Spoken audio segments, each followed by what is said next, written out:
But anyway, it's time for Tucker Carlson, who now has Andrew Tate live. A former kickboxer who's built up a truly enormous following on social media. Until a couple months ago, we'd never heard of him. And then the other day, virtually every tech company on the planet banned him.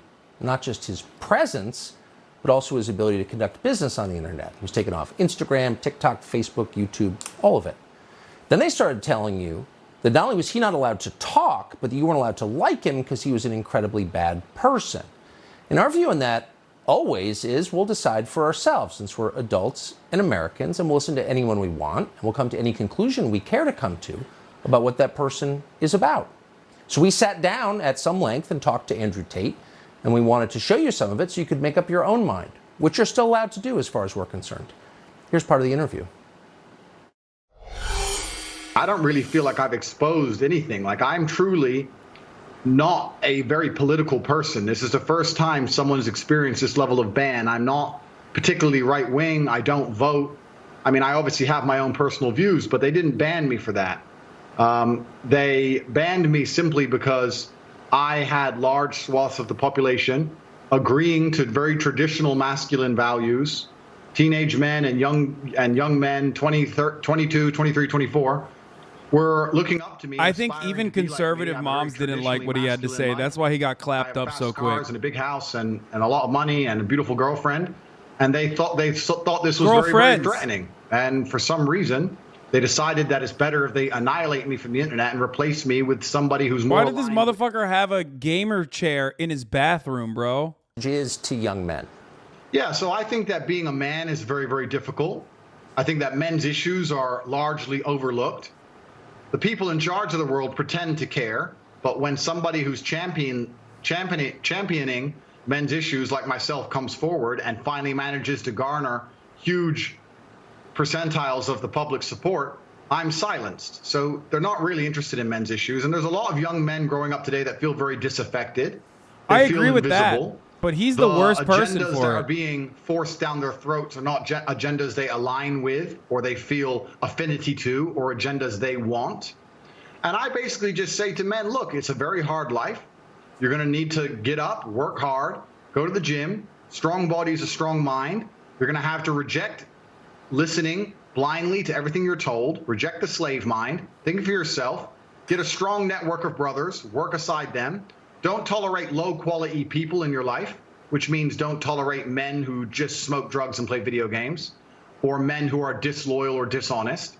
By extension, don't tolerate women or girlfriends who are disloyal or dishonest. My man literally, oh, dude, this is so cool. This is the funniest backpedal I've ever seen. Programming that the Matrix tries to influence you with, and grow up truly happy. And what happens is when I say these things, they ignore 95% of what I say. They ignore me saying that you need to avoid low-quality men. He went from take the bit where I say he went from Aiden Ross to Tucker Carlson talking shit about video games. On a reel, a very short 3 or 4 second clip, and then they say I'm a misogynistic person and I'm dangerous to women and I need to be banned. The problem is that the majority of young men in the world today are completely invisible, and social media has made them invisible. If you go into an Instagram feed, you have extremely beautiful women, which is fine. They're beautiful. They're allowed to take pictures. But the only men who have followers are men with massive social status, right? Men with Ferraris and money, or rappers, or people who have YouTube channels, interesting people. If you're a normal man with a normal job, you don't really exist in the online world. It's very difficult to get followers. So same with women. What the fuck? You don't really matter. You don't have access to the sexual marketplace. It's very difficult for you to even get any kind of recognition that you're even alive. And a lot of men feel Bro, I think this dude hangs out with so many Instagram women that he forgot that like real women exist without like massive social media following. Perhaps, but that's the way the game works. You need to become a man of importance. You need to become a man of influence, or you're going to suffer the pain of being invisible forever. Here is how you do it. I wasn't trying to change the rules of the game. I was just telling the men how to win, because I came from nothing and I'm completely and utterly self-made. And I think the reason a lot of men he will never pop off. Invisible. They feel like I'm calling it. He will never pop off like this. Women expect me to be he's too cowardly. He tamped down. He fucking genuinely brought the rhetoric down so funny, much. and That's it's not just why too he much popped for him off. to He handle. popped The off because he social was pressure easy on to men is fucking absolutely consume and immense, understand I was and said championing their ridiculous issues. shit. And at the same time, all these social media platforms pretend to care. Nah, this is As just soon as boring. somebody Now they you're just a resonate bald with fucking stands up dude and in his champions their bathroom issues, they mass crying about blanket being ban fucking me, banned off which social shows media. they have absolutely no care for the young men of the world today. They think that by banning me, I'm just going to vanish, and the young men are just going to go and start eating the gruel that they're fed on their YouTube feed. They don't want to read. They don't want to see transgender people wear makeup. They don't want to see that. They want to see a man who has a bunch of money and a nice life and some fast cars and is strong and is confident. They want an action hero, and that's something that large portions of the world still want to be. And YouTube and social media platforms obviously just don't like the idea of that. They want to get rid of me and try and replace me with something they see as far more malleable, trying to create people which are more malleable and more easy to program and more easy to control. So news accounts in the United States say that the U.S. Embassy in Bucharest, Romania, was tipped off to your misdeeds and alerted the local authorities you might be committing human trafficking. Given that this is the same charge they leveled against Julian Assange or a species of it, skeptical, but I want to know the details. Were you arrested for human trafficking? What happened? He's a truth teller like Julian Assange. I suffered from a case of swatting. It's very popular with people who are large on the internet. Many large YouTubers have been swatted. It's where you call the police and you say somebody has a gun or there's a hostage situation and the SWAT team arrives. No, it's not. Somebody made because it doesn't make fucking national news or international news when you get swatted because there is no actual fucking legal charge associated on top of it. To the world. I have absolute respect for the police. I would hate to live in a country where if you call the police saying women are being held against their will, that the police don't respond. That would be terrible. Of course they should come and look. Absolutely. They turned up. They investigated. They realized that nobody was in the house against their will. There was no crime committed. They said, okay, you're not a suspect, but you are a witness to this, along with me, my brother, the housekeeper, the gardener. Everybody who was in the premises at the time was labeled a witness. We had to go to the police station for 45 minutes for pieces of paper. I'm telling you, he's too boring. We filled them in and we were let go. This is not what popped him off. What popped him off was saying dumb shit. And if he does this, if he speaks like this, like a little fucking neutered cat, no one's gonna clip this. You can't clip this and put this on TikTok. So sum up for us, if you would, what you think the response. What you can clip and put on TikTok is what he actually said about why he went to fucking Romania, which is like, because he can do Me Too stuff there. So I certainly made them mad with my views on COVID. I don't want to go to conspiracy theory, and I would also never kill myself. Let me just say that here for the record. But at the time of COVID first being announced, my brother and I decided we sat and had a very logical conversation, and we sat and said, we're two young fighting age males. If COVID can kill us, then the world is over. It's zombie apocalypse time. So there's no point hiding. We may as well go out with a bang. So my brother and I flew to Stockholm, Sweden. Now, I don't know if many people know this, but Sweden never closed down. Stockholm and Sweden never closed down, never made you wear masks, never mandated the vaccine. At the very beginning of COVID, when the rules were strictest, when Florida was still closed, when Miami was still closed, when the Republican states were still closed, Stockholm, Sweden was wide open with full nightclubs and a party scene like you've never seen. And we lived in Sweden for 3 solid months with zero restrictions, zero worry or interest in COVID. It was like the world was completely normal. And from there, when we left, obviously COVID was still going on. And in a neighboring country, you go to Germany, and they were having full panic attacks, genuine panic attacks if you didn't have a mask on. And it was just very obvious to me. I was like, I've spent the last 3 months ignoring this, and I'm fine.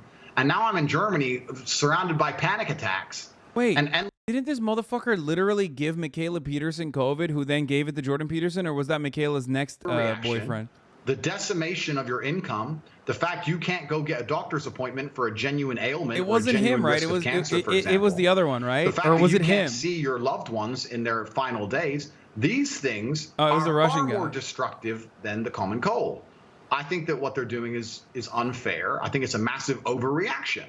And this is based on my personal experience. And I think at the time there was a lot of pushback, but I would like to the COVID narrative about like, oh, the numbers are fake or whatever is boring. Like it's already old school. You know what I mean? COVID, I used to say to my brother, how will people struggle with the cognitive dissonance when people this have is mostly all checked over? out of like the COVID Because thing. Most COVID is normies still are out like, there. yeah, all right, we're living our Nothing's lives gone now. away. You know what I mean? We had to The do what thing we that had to we were all do. hiding from is still right there, out there to get you.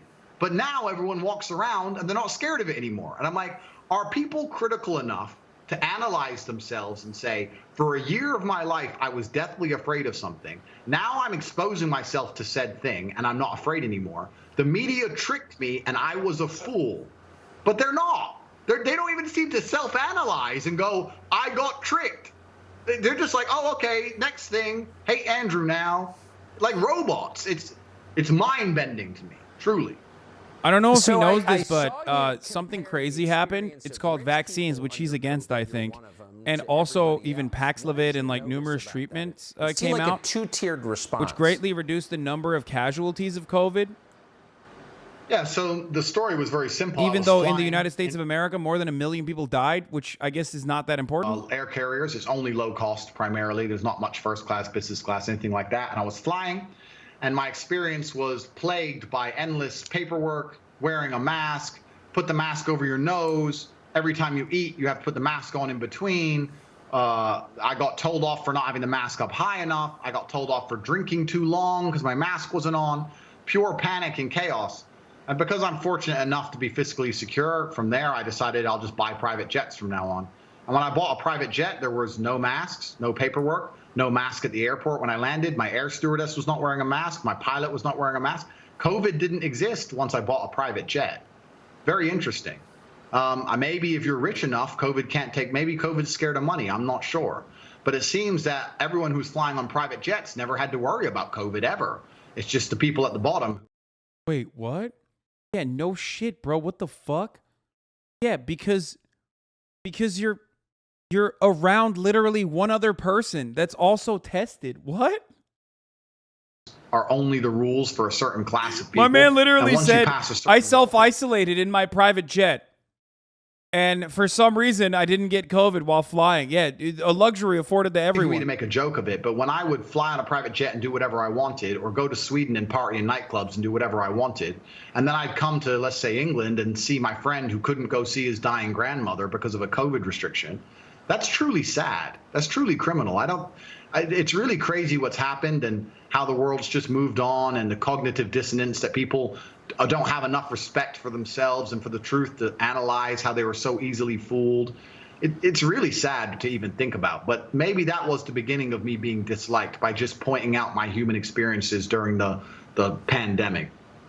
But I want to tell you something that's actually kind of scary about this banning. It all came so hard and so fast that I don't know if they all just follow each other. I don't know if they're all influenced by each other. I don't know if there's someone above them all. I don't know. But when they go to cancel you, ladies and gentlemen, it comes hard and fast. You lose your Facebook, then your Instagram, then your Gmail, then your Discord, then your website hosting, then your domain name, then your payment processor, then your bank. Then it's just like in real time, you're watching your phone and apps just exploding. Boom, boom, boom. It's crazy. That's it? Andrew Tate, you don't have to agree with everything a man says to believe he has a right to speak in public, and we do believe that. No one gets to tell you who you can watch. No one gets to tell you what you have to think. No one gets to tell you who you have to hate. You're an American and an adult. You can make those decisions yourself. So why don't they want you to hear from Andrew Tate? They really think he's a worse influence on the youth than, say, Cardi B. Tell us how. They're telling us he's a criminal. Okay.